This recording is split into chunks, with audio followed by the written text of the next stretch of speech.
Hi, this is Jules, and this is my screencast for series circuits and parallel circuits. I'm going to start by constructing a series circuit, and I'm going to start with dragging a wire, connecting that to the battery, and then grabbing another wire and connecting it to the other side of the battery. And then I'm going to add light bulbs to the circuit.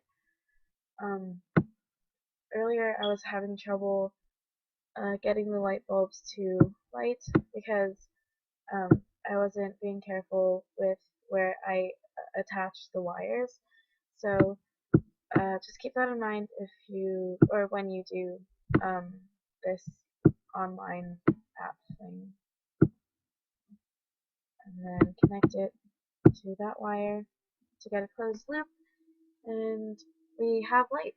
Okay, so now that the loop is closed, the battery is pushing the charge through the wires to the light bulbs and through the wires again, as you can see here. Theoretically, let's say the battery has 5 volts.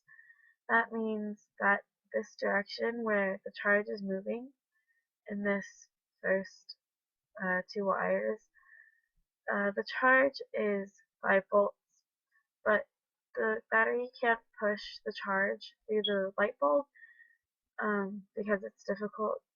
So that means that there's less charge in this little stretch of wire, which means that this light bulb doesn't have, well, it won't shine as brightly as this light bulb because it has less charge moving through the wire than through the light bulb. And because the battery can't move charge through this light bulb, that means that this stretch of wire has even less charge than this one. So let's say that this stretch of wire has the 5 volts from the battery, and then it can only push 2.5 volts past the light bulb. So this little stretch of wire has 2.5 volts. And then once it meets this light bulb, this stretch of wire has 0 volts. This isn't true for parallel circuits, it's only true for series circuits. So now I'm going to construct a parallel circuit. So reset all, and then drag the light bulb, and the wires.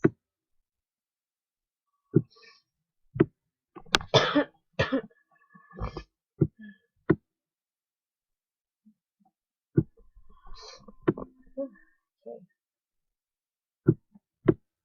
so you just do that, and then there's another light bulb over here, I think. And then we attach the battery in this corner.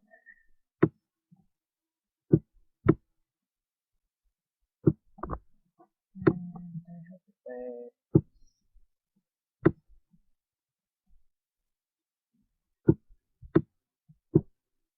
Okay, awesome. And the light bulb's lit, which again means that there is a closed circuit. So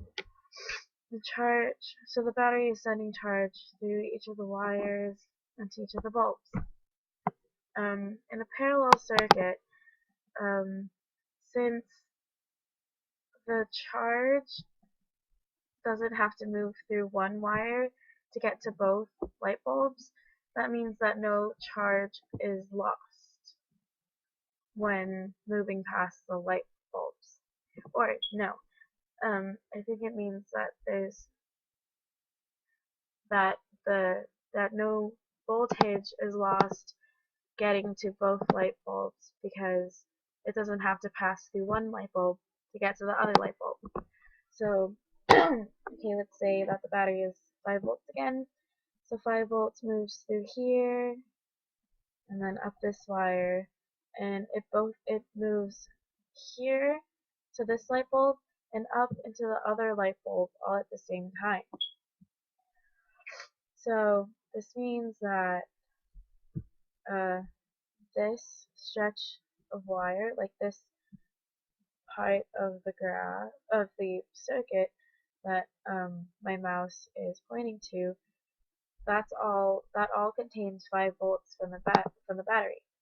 But this part over here, the part where the charge is trying to move past both light bulbs, that is 0 volts because it's moved past the light bulbs. No, I don't know. Well, okay. With how I explained it earlier, I would assume that maybe this is 5 volts too, because if the 5 volts moves past here, that means that this is 2.5 volts, and then that this is 2.5 volts, so over here it's 5 volts again. But I don't know, that's just what I think. So yeah, that's the parallel circuit and closed circuits. Okay.